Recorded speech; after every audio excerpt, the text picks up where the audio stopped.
રાજકોટના સમસ્ત વાઢરા સમાજ ફાઉન્ડેશન દ્વારા પ્રથમ સમૂહ લગ્નનું આયોજન આગામી તારીખ 26 જાન્યુઆરીના રોજ ચંદ્રમૌલેશ્વર મંદિર ચોટીલા ખાતે કરવામાં આવેલ છે, જેમાં 3 દીકરીઓના સમૂહ લગ્ન કરવામાં આવશે। આ અંગે સમસ્ત વાઢરા સમાજ ફાઉન્ડેશનના સભ્યોએ અબતક મીડિયાની મુલાકાત લઈ વધુ માહિતી પૂરી પાડી હતી। મારું નામ હરેશભાઈ ચૌહાણ,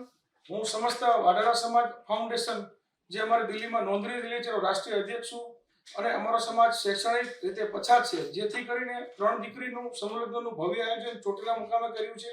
જેમાં સંતો, મહંતો, રાજકીય આગેવાનો, સામાજિક આગેવાનો અને દરેક સમાજના વડીલો આ દીકરીઓને આશીર્વાદ પધારવાના છે અને અમારી આ 3 દીકરીઓ જે લગ્ન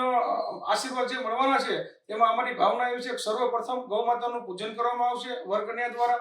ત્યારબાદ જ લગ્નની વિધિ સ્ટાર્ટ થશે અને કંકોત્રીમાં પણ અમે દર્શાવી છે અમારી લાગણી કે ગૌ માતાને સરકાર રાષ્ટ્રમાતા જાહેર કરે, સમાજ શિક્ષિત બને, સંગઠિત બને, એના માટેના અમારા સંસ્થા દ્વારા પ્રયાસ છે, જેના માટે અમે સારા ભારતના નવનિર્માણ માટે આ કાર્ય કરી રહ્યા છીએ। અત્યારે 3 દીકરીના સમૂહ લગ્ન છે ચંદ્રમૌલેશ્વર મહાદેવ ચોટીલા નેશનલ હાઈવે।